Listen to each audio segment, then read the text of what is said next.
Pues muy buenos días, muchísimas gracias a todos. Lo primero, agradecer al idealista la oportunidad de estar hoy aquí. A mí me toca hablar de qué ve Europa cuando mira a España. Yo no tengo ninguna duda que Europa nos ve mejor a España de lo que realmente estamos, y no tengo ninguna duda, sobre todo, que Europa claramente ve a España mejor que lo que los ciudadanos españoles perciben. Y eso es una consecuencia inmediata del resultado electoral de las elecciones, obviamente. Pero antes de empezar a analizar cómo nos ven hoy a España desde Europa, sí que me gustaría hablar o hacer un poco de historia o retroceder al verano de 2012. El famoso verano de 2012, que seguramente muchos lo recordaréis como muy lejano, pero está mucho más cercano de lo que somos conscientes, todos pensábamos que España estaba al borde del abismo. Todos pensábamos que España estaba a punto de acabar como Grecia, como Irlanda, como Portugal y otros países europeos. Pero no fue así. Quien estuvo al borde del abismo no fue España. Quien esas semanas fatídicas del mes de junio-julio del año 2012 estuvo al borde del abismo fue el conjunto de la Unión Europea y fue sobre todo la zona euro. Entonces habló Draghi y dijo aquellas famosas palabras de haré todo lo necesario y créame que sea mucho para salvar el euro. Y todos pensamos que Mario Draghi había salvado al euro. Otro mito que, en mi opinión, no corresponde con la realidad, porque Mario Draghi no salvó el euro, porque no podía. Mario Draghi nos dio tiempo a los Estados miembros, nos dio tiempo a las instituciones europeas, dio tiempo, en definitiva, a quien tenía que salvar el euro para que los que teníamos que salvar el euro lo salváramos. Y llegó el mes de septiembre y Mario Draghi diseñó el famoso programa Outright Monetary Transactions para rescatar a aquellos países que lo solicitaran. Y otra vez el foco vino hacia nuestro país. Y otra vez, desde algunas instituciones europeas, algunos comisarios, otra vez muchos medios de comunicación, banqueros, empresarios, incluso muchos políticos de varios partidos, pedían que España solicitara el rescate, o pedían al gobierno español que España solicitara el rescate. Pero la única institución que nunca pidió a España o solicitó a España que pidiéramos el rescate fue precisamente el Banco Central Europeo. ¿Y por qué el Banco Central Europeo no solicitó que no pidiéramos el rescate? Porque obviamente no era la solución. Y yo creo que es una cuestión que hay que valorar muy positivamente por parte del BCE, lo primero, y sobre todo por parte del Gobierno español. Yo tuve una conversación esos días, una conversación con el vicepresidente del BCE, en el que le pregunté claramente, si España pide el rescate, ¿ustedes garantizan que van a actuar cuando la prima de riesgo supere un determinado límite? Él respondió que no, con lo cual no hubiera servido absolutamente para nada el pedir el rescate, más que para imponer una estricta condicionalidad al Gobierno español, que no es el momento de entrar qué tipo de condicionalidad, pero obviamente no creo que todos, o creo que casi todos seremos conscientes de en qué dirección podía ir, tenemos los ejemplos de otros países, y sobre todo hubiera hecho que la mayor parte de las multinacionales españolas, que tanto y tan buena imagen dan de nuestro país, no solo en Europa, sino en el resto del mundo, hubieran caído en manos extranjeras. No se pide el rescate y se empieza o se continúa con un proceso de reformista y un proceso de consolidación fiscal sin precedentes en nuestro país, pero unido también, y esto es también muy importante, a un proceso de avance en la integración económica, integración política en la Unión Europea sin precedentes. En estos pocos meses, en la Unión Europea se han producido unos avances de los cuales, en mi opinión, no tenemos perspectiva histórica para ser conscientes de ellos. La unión bancaria es el principal de ellos, que probablemente sea el mayor proceso de cesión de soberanía a Europa por parte de los Estados miembros de la eurozona desde el nacimiento del euro y, además, yo creo que no todo el mundo es consciente que los presupuestos de los Estados miembros, de los países de la zona euro, incluido el nuestro obviamente, antes de aprobar los presupuestos generales del Estado, que es la ley más importante que rige la actividad económica de nuestro país, no solo económica, sino también política, antes de ser aprobado por el Congreso de los Diputados o las respectivas cámaras nacionales de los Estados miembros, tiene que ser ratificado o tiene que ser aprobado por la Comisión Europea. Y aquí viene un matiz importante.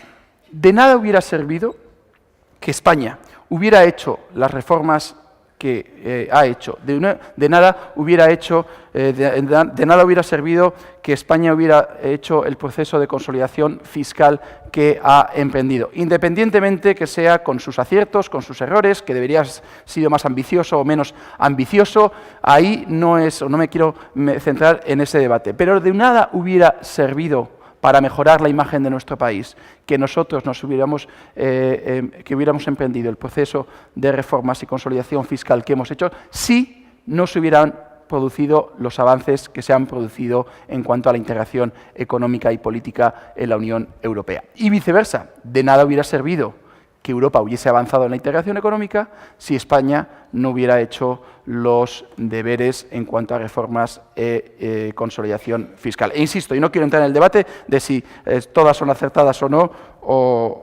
Y un ejemplo claro que prueba esto que os estoy diciendo es precisamente Francia, donde hoy precisamente no creo que sea el país más popular de la Unión Europea, y ahora pondré algunos ejemplos, y eso y a pesar de que la Unión Europea ha actuado y actúa con diligencia, en mi opinión, en los últimos meses. Pero si ese proceso de integración en la Unión Europea no va acompañado de un proceso de reformas a nivel nacional, de poco o nada sirve.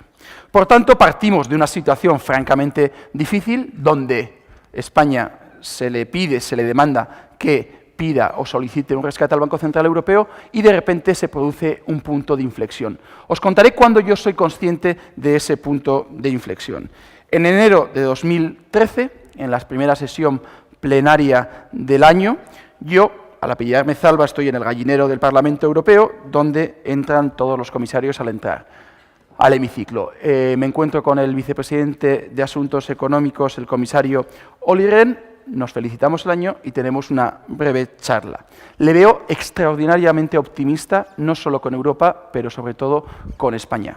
Yo mismo me sorprendo de ese entusiasmo y me dice, ¿qué esperas de un país que ha pasado de exportar por valor del 20% de su Producto Interior Bruto, a 2 años más tarde, en ese momento, él me dijo 37% de su Producto Interior Bruto. No es verdad, porque me parece que la cifra exacta es 34-35%, pero él me dijo que él lo que le sorprendía era que un país en 2 años había conseguido prácticamente duplicar su volumen de exportaciones respecto a su Producto Interior Bruto.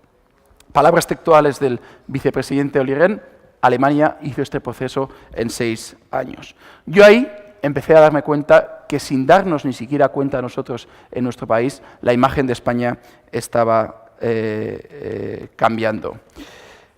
Poco a poco, diversos comisarios, diversos agentes con los que me reunía, con los que estaba, o públicamente, empezaban a cambiar la percepción de nuestro país. El comisario de Empleo, el húngaro László Andor, de la familia socialista, y quiero recordaros lo de la familia socialista simplemente para que no veamos que esto es sospechoso de que qué van a decir de una misma familia política. A los pocos meses declaraba que en España se está produciendo un cambio de tendencia en lo que al empleo se refiere, y precisamente el empleo es probablemente el mayor reto que tenemos.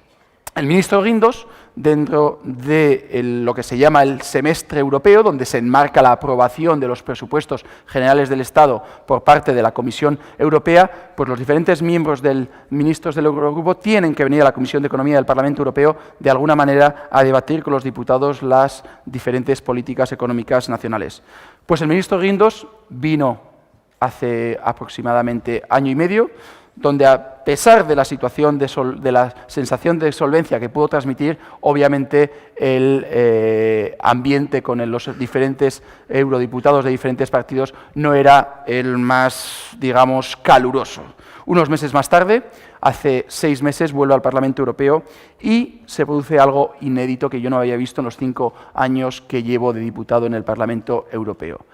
Los portavoces de los 3 grupos parlamentarios principales, obviamente populares, pero también socialistas y liberales, felicitan al ministro por el trabajo realizado, las reformas emprendidas y los resultados que poco a poco van dando sus frutos.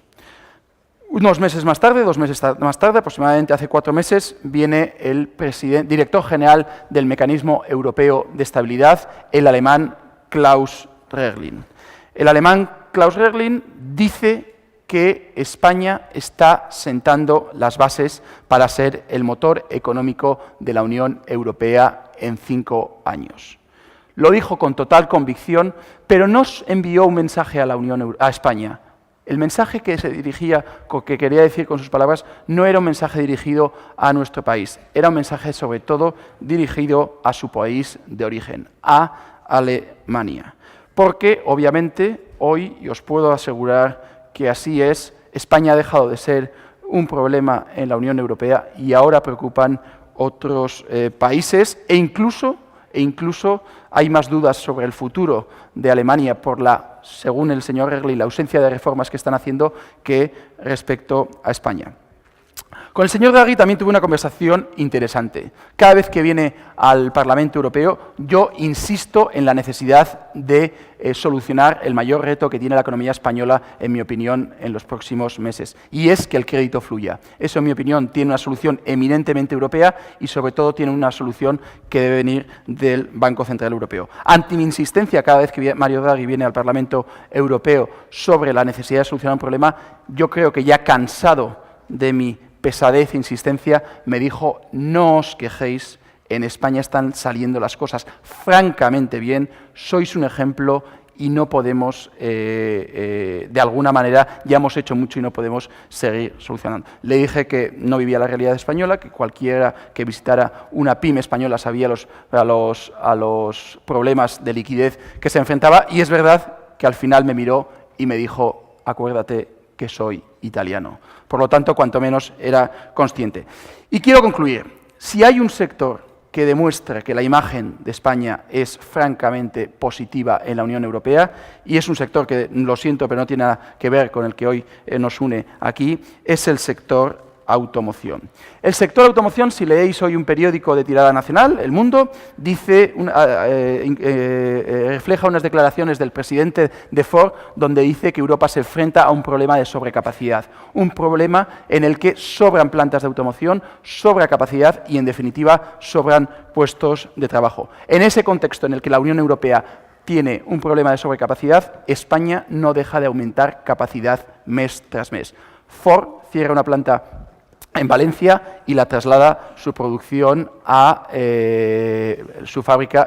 Ford cierra una planta en Bélgica y traslada la producción a Bélgica. Renault, que yo creo que todos sabemos el carácter de los franceses, en vez de invertir en Francia y aumentar capacidad en Francia, invierte en España, creando 1.400 puestos de trabajo en Valladolid y aumentando capacidad en España. Y hace poco estuve en un debate en la Fundación Konrad Adenauer de Berlín con el presidente de la patronal alemana, el señor Weissmann, que recientemente también ha estado en España, y él se preguntaba y él admiraba qué estaba haciendo bien España respecto a otros socios europeos para que fabricantes franceses, él ponía otra vez el ejemplo de Francia, en vez de invertir y crear empleo en sus propios países, invertían y creaban empleo en nuestro país. Y el señor Weissmann concluyó con la siguiente frase: España es el ejemplo, Francia el problema. Y esto lo dijo ya hace algunos meses, 8 o 9, calculo, cuando todavía no había salido todavía a la luz la ausencia de reformas y de avances en nuestro país vecino.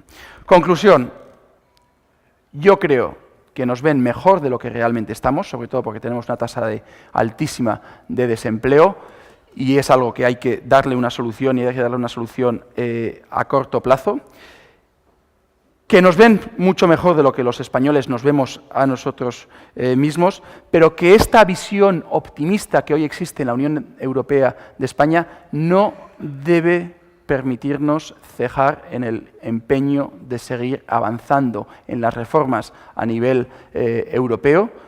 No debe cejar que sigamos avanzando en solucionar el principal problema que tenemos, que en mi opinión es que fluya el crédito a pequeñas y medianas empresas y a familias, y obviamente a nivel nacional, que también queda mucho por hacer y tenemos que seguir con el proceso reformista que hemos hablado. Y concluyo ya, creo que me he pasado unos pocos segundos. Muchísimas gracias a todos y gracias al Idealista por la invitación.